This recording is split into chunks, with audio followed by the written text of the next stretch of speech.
Boris Johnson has described his new team as a cabinet for modern Britain. But how can it be when two-thirds of them were privately educated?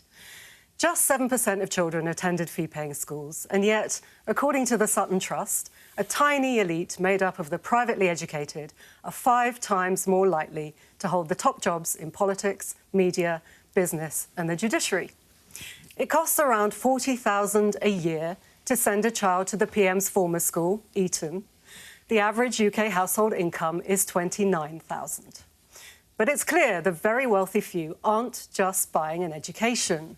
They're buying access to power and privilege, and it is diminishing and distorting our democracy.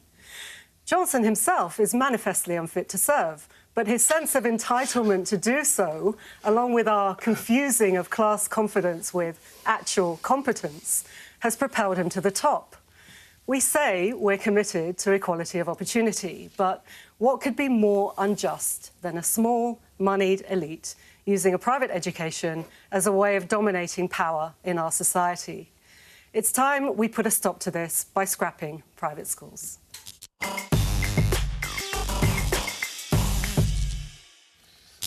I really, as a fellow journalist, Rachel, I really like the way you write, but what always kills me is you massive lefties always miss the point completely. I mean, the point is this, that, full disclosure, I've had 2 daughters at private schools, did not go to one myself. The reason I sent them to private school was because, first of all, the local schools were poor, and it would have cost me more to live in an area of London where the state schools were good than to pay to go private. The question, in my mind, always is why you go on this massive distraction when the real problem is how do we fix the state sector? And I'm going to play my regulation clip from my soul sister, Jess Phillips, because she's really on this. Here's what she says. Austerity measures over years and years have degraded school budgets in Birmingham, in Bournemouth, in Stockport, in Brighton, all over the country, to the point where school can't stay open any longer for 5 days a week. This is not something my son's school wants to do. This is something that they've done after cutting teaching staff, after increasing the numbers in classes, after begging parents and doing fundraising for money to buy equipment. This is not something that they want to do. So why aren't you coming in here and doing that instead of picking on a poor scholarship boy who just happens to be her brother who went to a nice school? I mean, this is missing the point. Make the state schools better before you start worrying about the other lot. Can I just respond to a few of the points you've raised? I know everyone has something to say, but the co-authors of Engines of Privilege, there's a book about what's wrong with the private school system and what it's done to our education system, came out earlier this year. They caveat this conversation themselves by saying, really, it's not about who went to private school or who sent their kids to private school, because then we get bogged down in a conversation about hypocrisy, and that's not really what this is about. It's about how we, going forward, fix our society. And what all these people who have looked into this subject have identified is the biggest reason why this, of course, we need to invest in the state school system. Of course, we need to invest in classrooms, make sizes smaller, better teachers, better resources. But the thing that is most distorting our education system is the existence of private schools, because it is enabling people to funnel their kids to the top. My concern is that I think your analysis is correct, but what I wonder often with a lot of social justice causes is they point to real and present problems in society. Why is it that the solution always seems to be to ban things?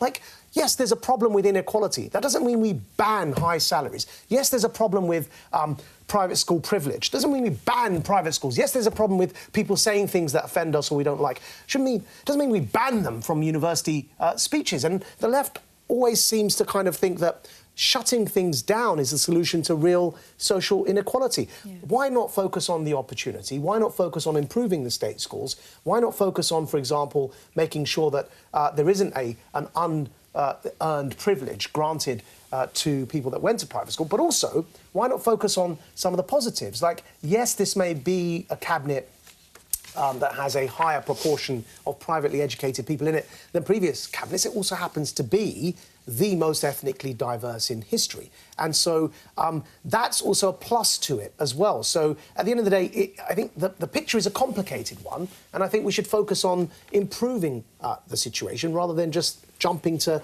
legislative measures like banning private school.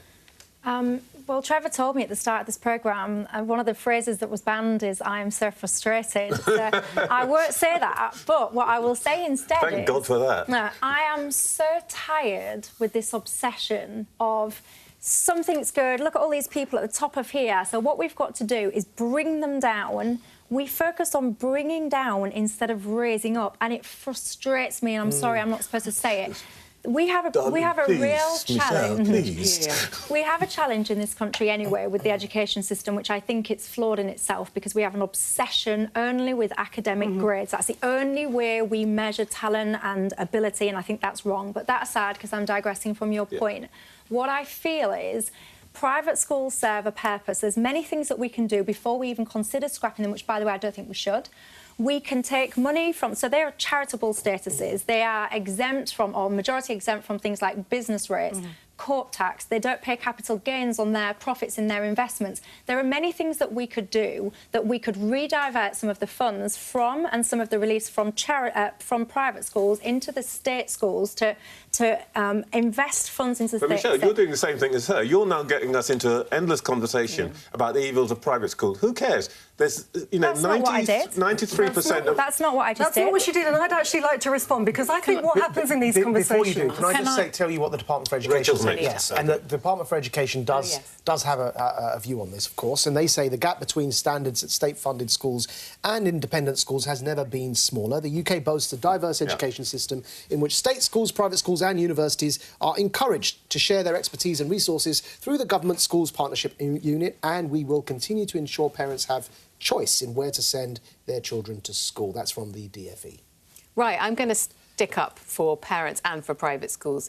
As a parent who really wanted to have my kids in the state sector, I ended up putting them in private school when they were about 10. Private schools serve a purpose in this country. I can't think of a mixed economy that has banned private schools. They contribute $3.5 billion to the economy a year. And they also, and they have to, liaise with the state sector in order that they can share resources. Otherwise, they will lose their charitable status. So, on that note, we've got to hear from the Chief Executive of the Girls' Day School Trust. Every parent wants what's best for their child. For some parents, this means investing in an independent school education. Independent schools are fortunate to have more freedom and resources to offer smaller class sizes, more personalised learning, and a multitude of extracurricular clubs and activities. The partnership work done every day when independent and state schools work together for the benefit of all their pupils can result in enormous and life-changing benefits. They exist. It's hard to ban them in a market economy such as we are, in a free society.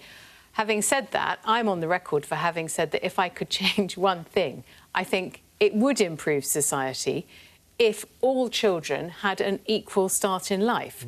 But the problem is they don't, and we've suffered from cuts. And just sticking up for the government for 1 second, they are pumping money back into the state school system in order to reverse some of the cuts. And by 2025, there's going to be another, I'm going to need my glasses for this, 25 billion for schools. There is a country that did ban private schools, Finland. They banned them, they brought into a comprehensive education system almost a decade ago, and they're now held up as an example of one of the most effective education systems in the world. Look, nobody is suggesting that we take bulldozers to Eton and Winchester tomorrow.